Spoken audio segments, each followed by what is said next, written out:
So today, the United States launched a trade war against Canada, their closest partner and ally, their closest friend. At the same time, they're talking about working positively with Russia, appeasing Vladimir Putin, a lying, murderous dictator. Make that make sense. Canadians are reasonable, and we are polite, but we will not back down from a fight. Not when our country and the well-being of everyone in it is at stake. At the moment, the U.S. tariffs came into effect in the early hours of this morning, and so did the Canadian response.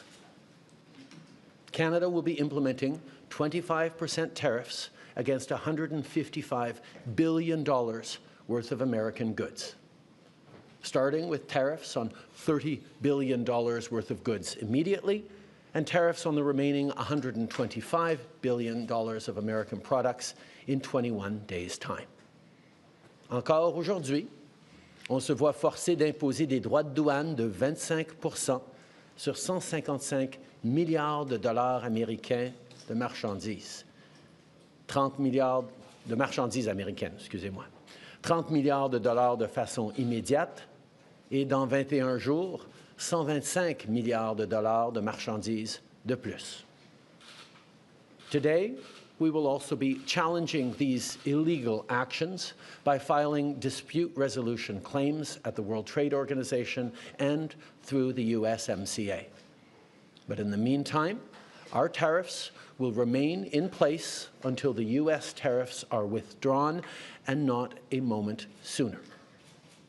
And should these tariffs not cease, we are in active and ongoing discussions with provinces and territories to pursue several non-tariff measures, measures which will demonstrate that there are no winners in a trade war. Now, just like I did a month ago, I want to speak first directly to the American people. We don't want this. We want to work with you as a friend and ally. And we don't want to see you hurt either. But your government has chosen to do this to you. As of this morning, markets are down, and inflation is set to rise dramatically all across your country.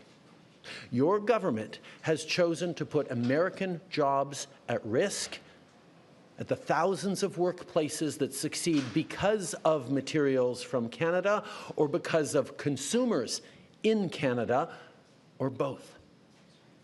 They've chosen to raise costs for American consumers on everyday essential items like groceries and gas, on major purchases like cars and homes, and everything in between. They've chosen to harm American national security, impeding access to the abundant critical minerals, energy, building materials, and fertilizers that we have and that the United States needs to grow and prosper. They've chosen to launch a trade war that will, first and foremost, harm American families. They've chosen to sabotage their own agenda that was supposed to usher in a new golden age for the United States. And they've chosen to undermine the incredible work we've done together to tackle the scourge that is fentanyl, a drug that must be wiped from the face of the earth. So on that point, let me be crystal clear.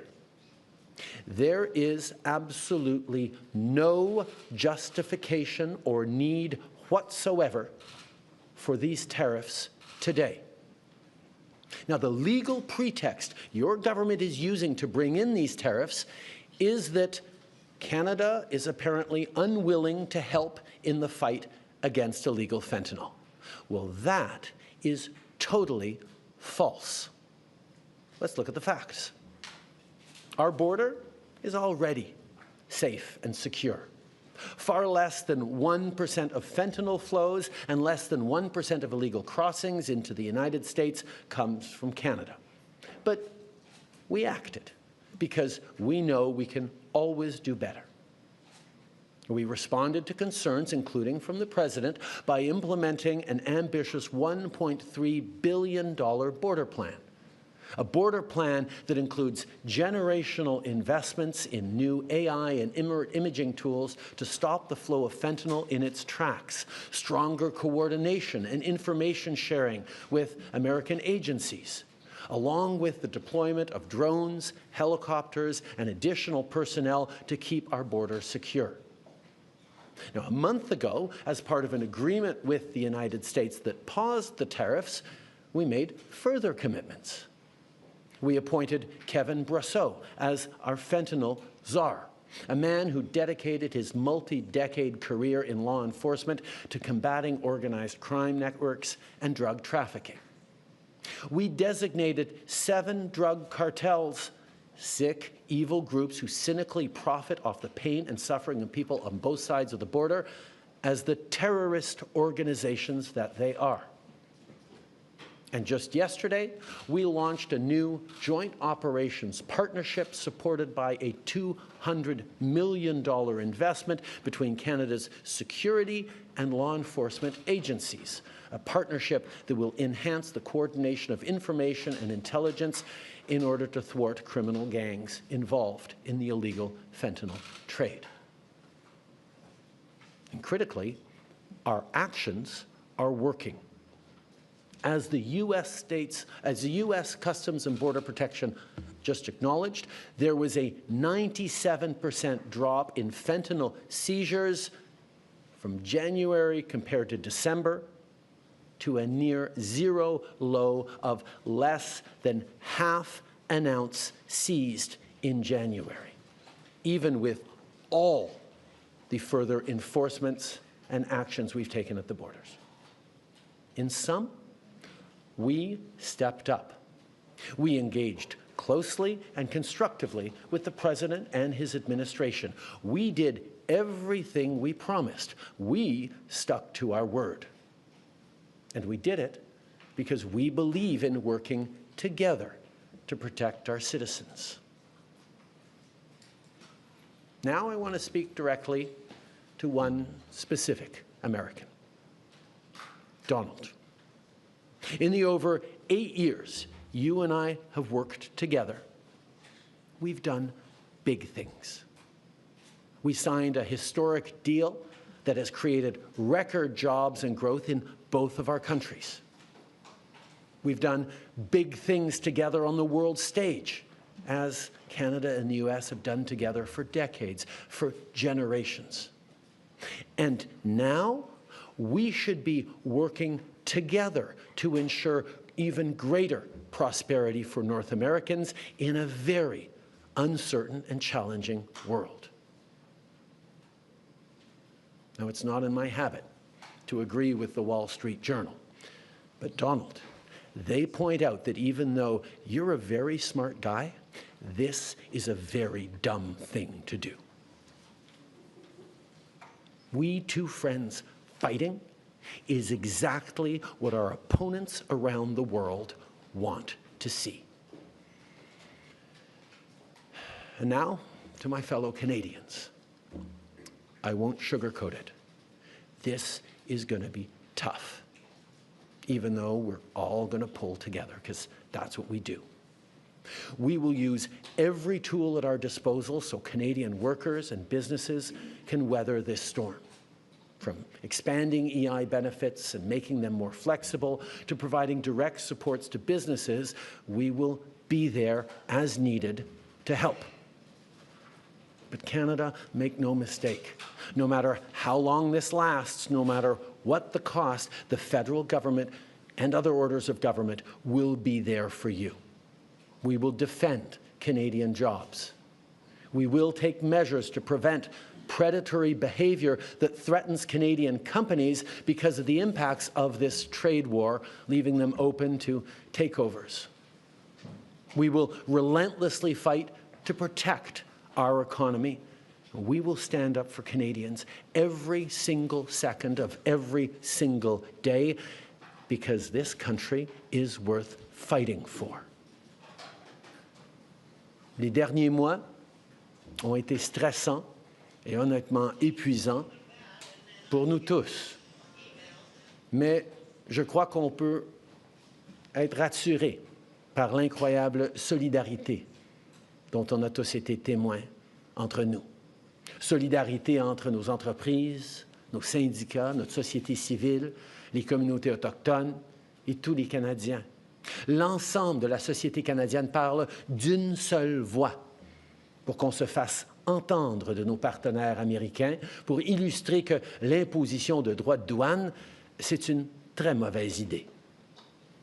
En même temps, on travaille à l'interne pour faire tomber les obstacles au commerce entre nos provinces et territoires.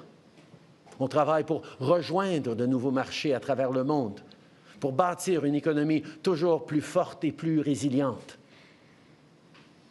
Dans les dernières années, j'ai eu plusieurs occasions de discuter avec des leaders du monde entier.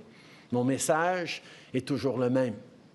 Le Canada est un partenaire fiable et notre porte est grande ouverte. Dans les dernières semaines, on a aussi redoublé d'efforts pour renforcer nos liens avec le Mexique, qui a lui aussi été frappé par ces tarifs. Ensemble, on va chercher de nouvelles façons de collaborer et de s'appuyer l'un sur l'autre pour faire face à cette menace. Face à l'incertitude, face à l'inquiétude, les Canadiens ont fait preuve de tellement de solidarité. Je vous ai vu partager des listes de produits canadiens pour aider vos proches à appuyer les entreprises d'ici. Je vous ai vu changer vos plans de vacances et opter pour des magnifiques destinations touristiques qu'on a ici chez nous, au Canada. Je vous ai vu redoubler d'efforts pour soutenir nos petites entreprises et nos travailleurs. Je vous ai vu vous porter à la défense de notre culture et la faire rayonner. Je vous ai vu encourager nos athlètes avec une ferveur sans précédent. Moi qui croyais que je ne pouvais pas être plus fier de notre pays et de mes compatriotes. Mais j'ai encore quelque chose à vous demander. Lâchez pas. C'est le moment de redoubler d'efforts, de se tenir debout pour notre pays, de faire tout ce qu'on peut pour choisir le Canada, pour défendre le Canada. On va passer ensemble à travers des moments difficiles. Mais après vous avoir vu aller dans les dernières semaines, j'ai jamais été aussi optimiste quant au futur de notre beau pays, malgré tous les défis qu'on va être en train de vivre ensemble. Le Canada reste le meilleur pays sur Terre. On a tellement de raisons d'être fiers de notre chez-nous, de ces quelques arpents de neige. Mais surtout, je suis fier de notre capacité à nous serrer les coudes quand vient le temps. Les Canadiens ont différentes origines, différentes langues, différentes croyances. Mais quand vient le temps de défendre notre pays, on le fait d'une seule voix, main dans la main. À travers vents et marées, les Canadiens peuvent toujours compter les uns sur les autres. Now, we've been through tough spots before. But every time we've faced long odds and seemingly insurmountable obstacles, we've not only survived, we've emerged stronger than ever. Because when it comes to defending our great nation, there is no price we all aren't willing to pay. And today is no different. Merci beaucoup, mes amis. Thank you very much, Mr. Prime Minister. Merci beaucoup. We will now take 20 minutes of questions. Nous prendrons 20 minutes de questions. One question, one follow-up, une question, un suivi. Merci. Hi, Prime Minister. Tom Perry with CBC. You're reaching out to the President today. You're speaking directly to him. We heard from U.S. Vice President J.D. Vance, who says that Donald Trump will be speaking to Canadians. And he also says that he wants to see more progress on fentanyl. So my question to you is, do you have any conversation scheduled with Donald Trump in the coming days? Is that something maybe your successor should do? And do you really believe that this is about fentanyl, or is there something larger at play here? I have offered to speak to Donald over the past number of days, and I expect to speak with him in the days to come. I'm always there to talk with him about the importance of working together to take on the world at this time. The facts show very clearly that in terms of taking action on fentanyl, we are doing everything that is necessary, and not just for the United States, for ourselves as well, as Canadians are suffering as well from the scourge that is illegal fentanyl. We have laid out extensive plans, actions, cooperations, including as recently as the past days in Washington, and they have always been very well received. And the numbers bear that out. I think in what President Trump said yesterday, that there is nothing Canada or Mexico can do to avoid these tariffs, underlines very clearly what I think a lot of us have suspected for a long time, that these tariffs are not specifically about fentanyl, even though that is the legal justification he must use to actually move forward with these tariffs. Monsieur Trudeau, en français, à part l'allocution que vous avez eue envers Monsieur Trump, lui avez-vous parlé au cours des derniers jours, des dernières heures? Non. Je me suis mis à sa disposition pour parler pendant les derniers jours, comme on avait fait il y a 30 jours. J'espère lui parler dans les jours à venir. Je suis toujours ouvert pour parler. And, sir, you mentioned this off the top. You're seeing the United States seemingly moving closer to Moscow. This is the same day that the United States has announced it's suspending aid for Ukraine. The Kremlin just said that U.S. foreign policy now is in alignment with Russia. So how do you successfully, or your successor, successfully negotiate with a president who seems to regard his friends as his enemies and his enemies as his friends? In this regards, Canada and Canadians are very clear. We know who our friends are. We know who our opponents are. And there is no question that Vladimir Putin and his attack not just on Ukraine, but on the rules-based international order, on the founding principles of the United Nations, is an opponent of Canada. I think the question that we all need to be watching closely is, what do the American people think?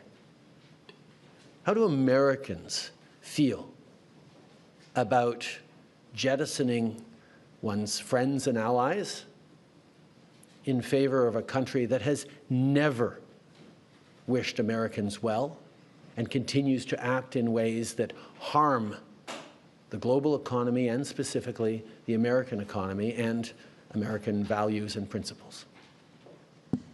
Bonjour, M. Trudeau. Valérie Gavage de Radio-Canada. J'aimerais vous entendre sur les programmes d'aide. Au Québec, on parle de 160 000 emplois qui pourraient être perdus. M. Ford a dit ce matin, dans 8 à 10 jours, il y aura des mises à pied dans les usines d'auto. Est-ce qu'il y a quelque chose sur la table aujourd'hui qui peut être annoncé pour les Canadiens, ne serait-ce que de limiter le délai pour avoir accès à l'assurance-emploi? Il y a des choses qu'on va regarder immédiatement sur l'assurance-emploi, mais je veux rappeler aux gens que notre but, c'est pas de trouver des façons pour que les Canadiens puissent passer à travers de ces moments difficiles, c'est d'empêcher ces moments difficiles de durer plus que le temps minimum nécessaire. Si on peut faire enlever ces tarifs demain, c'est ce qu'on va essayer de faire. Notre priorité, c'est de mettre fin à cette guerre économique. Et le fait que des Américains, dès aujourd'hui, font faire face à des mises à pied, vont faire face à des problèmes au niveau de leurs produits de consommation, va nous aider à mettre fin à ces défis le plus rapidement possible. Mais effectivement, on est en train de regarder toutes sortes de choses que nous pourrons faire si effectivement ces tarifs durent plus longtemps qu'une journée ou deux, même avec des actions quasiment immédiates sur l'assurance-emploi qu'on va regarder aujourd'hui même. I think the thing to remember first and foremost, as we reflect on the impacts on Canadian workers and Canadian jobs and businesses, is that, first of all, there will be similar impacts on Americans losing their jobs, American families paying more for basic goods that they rely on at a time where times are tight everywhere. But our focus has to be on getting these tariffs lifted as quickly as possible. What can we do in the coming days is our focus to make sure that these tariffs don't last a second longer than necessary. So we will be looking at, including looking in the coming day at things we can do around adjusting EI to support people through this difficult time. But our priority has to be not on figuring out how to manage through these tariffs over the coming days and weeks and months, but on doing everything we can to get them lifted and put an end to this unjustified trade war that hurts American families and Canadian families. On a l'impression que vous n'avez plus beaucoup de cartes dans votre jeu. Est-ce que de devancer la renégociation de la CEUM fait partie des plans actuellement plus que jamais?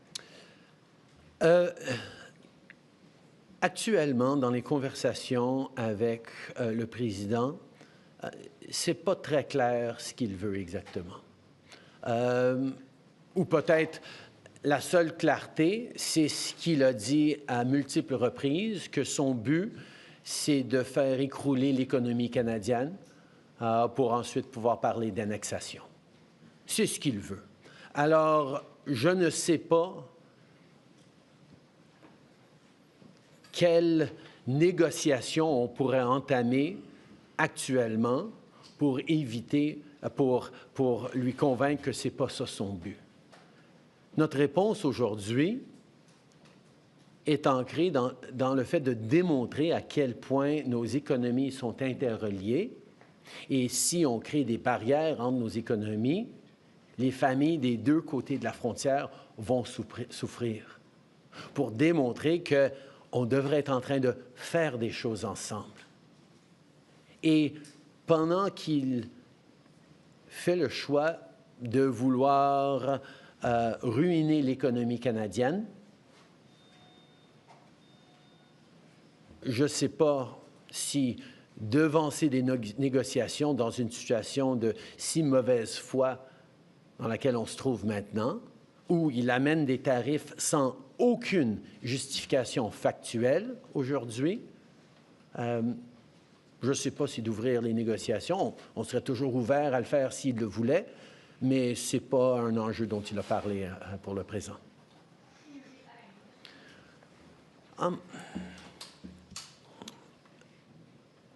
I'm just trying to remember. What was that? Cosma, that's right. I think in terms of what he wants, I heard he talked about banking again this morning in a tweet, which doesn't make any sense because American banks, there's about 16 American banks currently active in Canada holding about $113 billion worth of assets in this country. So the American banks are alive and well and prospering in Canada. It's an example of not really being able to see what it is that he wants, because even the excuse that he's giving for these tariffs today of fentanyl is completely bogus, completely unjustified, completely false. So we actually have to fold back on the one thing he has said repeatedly, that what he wants is to see a total collapse of the Canadian economy, because that'll make it easier to annex us, is the second half of his thought. Now, first of all, that's never going to happen. We will never be the 51st state. But yeah, he can do damage to the Canadian economy, and he's started this morning. But he is rapidly going to find out, as American families are going to find out, that that's going to hurt people on both sides of the border. Americans will lose jobs. Americans will be paying more for groceries, for gas, for cars, for homes, because we have always done best when we work together. So we are, of course, open to starting negotiations on the customer review, but let us not fool ourselves about what he seems to be wanting. And I will admit, I have been holding out hope that these tariffs were just a clever negotiating ploy that would have the impact that they're having now without even bringing them in over the past weeks, as we've seen order books dry up for Canadian companies from American customers, as we've seen expansion plans in Canada put on hold, as we've seen people choosing to invest in the United States over the past weeks because of the threat of tariffs. But now that he's moved forward with tariffs, we're going to see the real impact of a trade war between our two countries. And that impact will be to hurt American families. Prime Minister Tonda McCharles with the Toronto Star. I hope you can be as specific as possible for a number of these points. Everybody's looking to what actually you're going to do. In your statement last night, you referenced non-tariff measures, and I want to know exactly what you're prepared to contemplate there. And given that your likely successors, both Carney and Poilievre, have said it should be dollar-for-dollar retaliatory tariffs, that's on $600 billion worth of American imports. If you were to do that, is that on or off the table?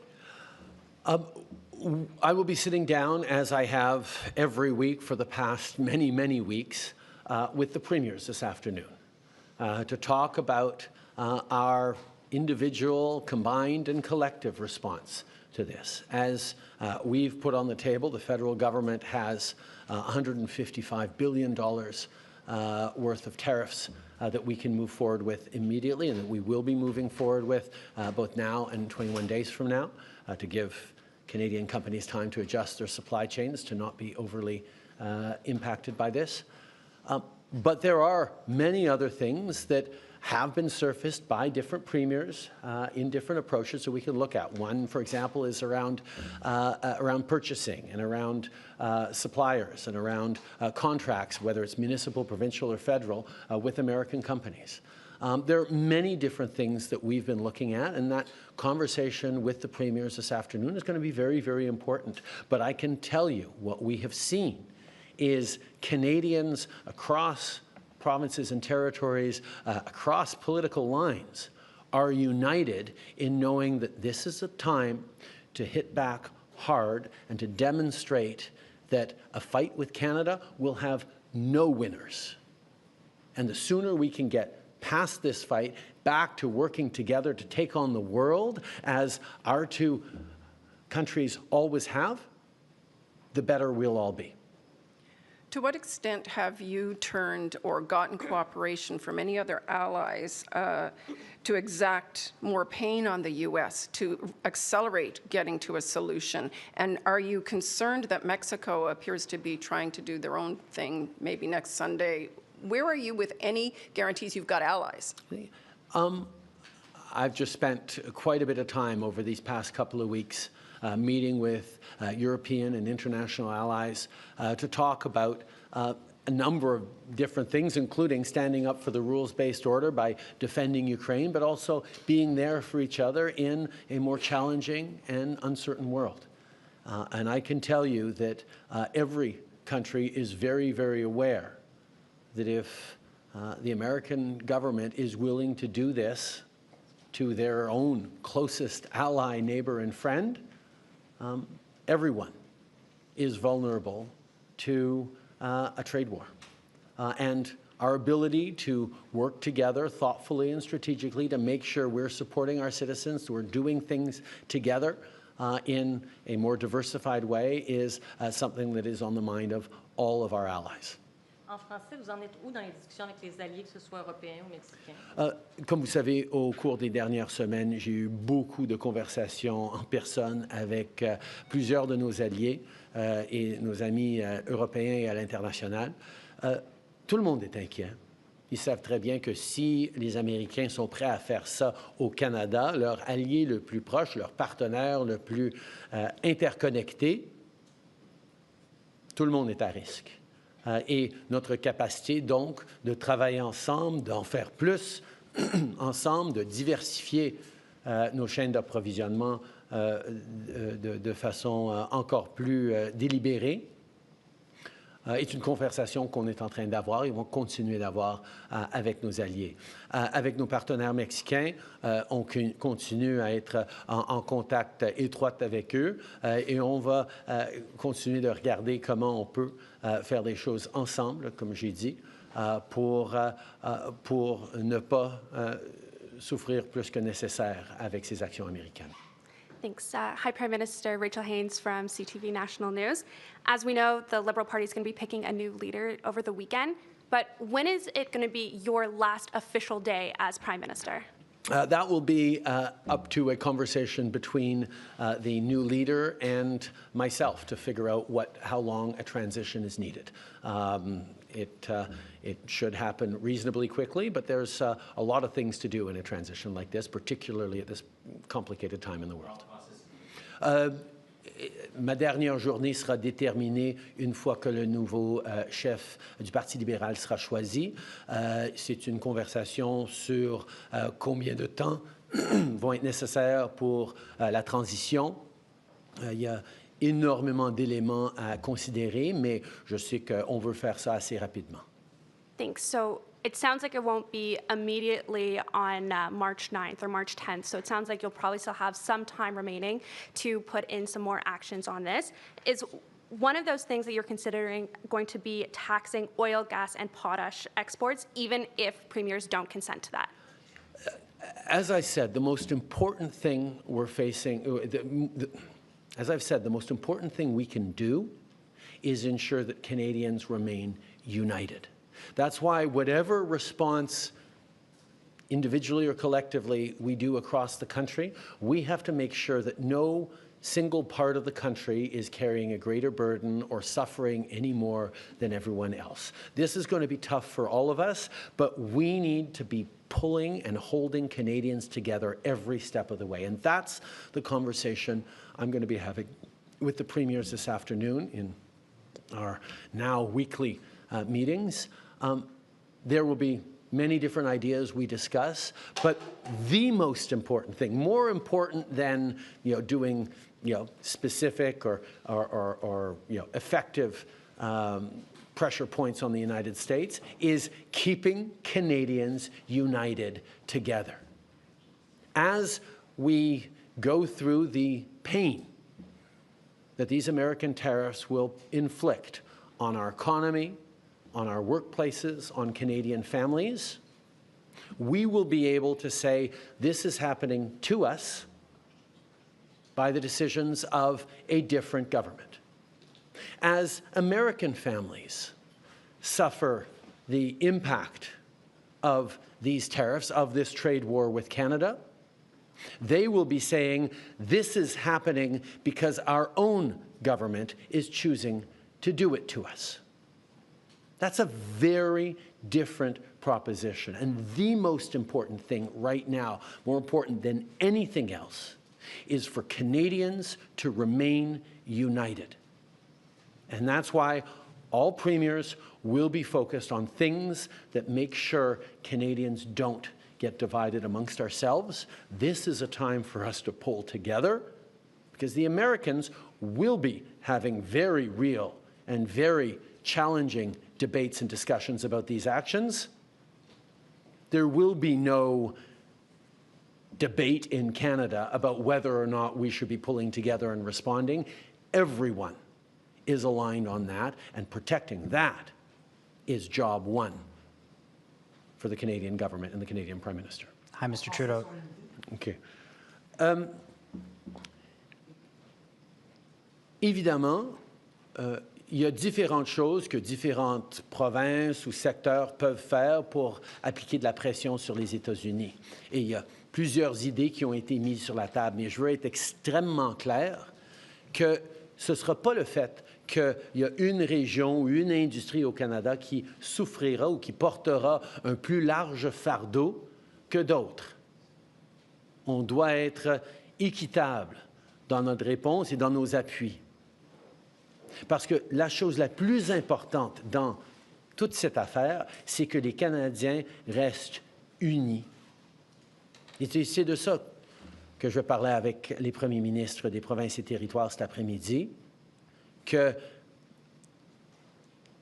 l'unité de mission et de courage et de détermination dont les Canadiens vont faire preuve dans les jours et semaines à venir va être notre arme la plus effective.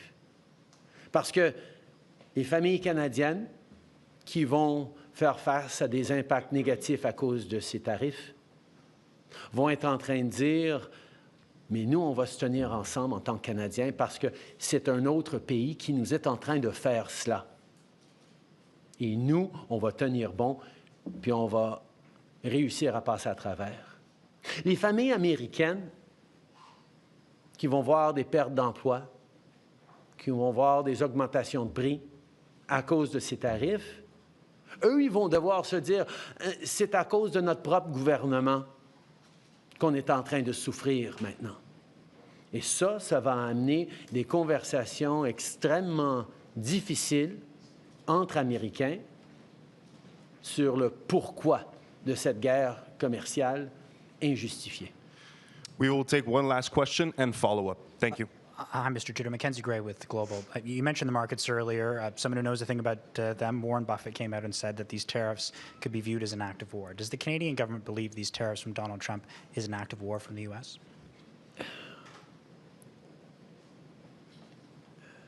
Canadians are not angry at the American people for this. We don't have anything against Americans. Americans are our neighbors, our friends, our partners. We do things together. We've done things together for decades and generations.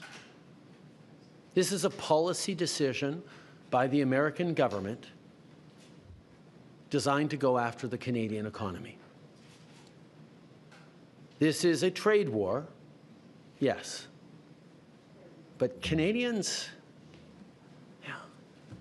are hurt. Canadians are angry. We're going to choose to not go on vacation in Florida or Old Orchard Beach or wherever. We're going to choose to try to buy Canadian products and forego bourbon and other classic American products. And yeah, we're probably going to keep booing the American anthem. But let me tell Americans, we're not booing you. We're not booing your teams. We're not booing your players. We're booing a policy that is designed to hurt us. And we're insulted. And we're angry. But we're Canadian, which means we're going to stand up for each other. We're going to fight. And we're going to win. There are probably a lot of folks watching on TV today who've been laid off or they were told not to come into work today because of these tariffs. Can you explain to them why you've not announced any relief measures today to help those folks out? As I've said, our entire focus has been on preventing these tariffs from coming in, if there was at all a way, and it now looks like there was never a way we were going to be able to avoid these tariffs that the President was determined to do. And our focus now is going to be on making sure that they get lifted and that there is an end to this trade war as quickly as possible. But over the past month, we have been working on measures that if these tariffs last longer than a few hours or a few days, we be able to help Canadian citizens, Canadian workers, Canadian companies make it through this time. But let's also be clear, this is going to be tough. The American trade war is going to hurt the Canadian economy and is going to hurt all of us. What our government needs to make sure we're doing is try to make sure that nobody goes hungry and that everyone carries their share of this. And that's a hard thing to do, but that's where we're leaning in, both as a federal government and with provinces and territories on responses to be there for Canadians. Thank you, Mr. Prime Minister. Merci. That concludes today's press conference. Ça conclut la conférence.